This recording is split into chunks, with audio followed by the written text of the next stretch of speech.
কথাগুলো শুনে যাবেন, তারপর কিছু বলছি। সব কিছু মিস হলেও মিস হবে না টার্গেট।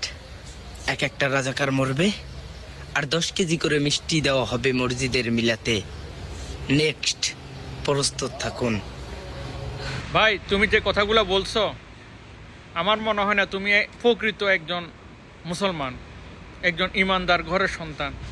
কেননা আরবি কোরআন শরীফে ব্যাখ্যা করা আছে, কুল্লু নাফসি যায়কাতুল মউত, মানুষ মাত্রই মরণশীল, একদিন তাকে মরতে হবে। কিন্তু তাকে সে দুনিয়া থেকে আখেরাতে কি নিয়ে যাচ্ছে, এটা হচ্ছে মেন কথা। আপনি আপনার দলের কথা শুনে, আপনি আপনার ক্ষমতার জোরে, পাওয়ার জোরে আপনি একজন মানুষকে মেরে ফেললেন, কোনো লাভ নাই। এটা দুনিয়াটা 2 দিনের।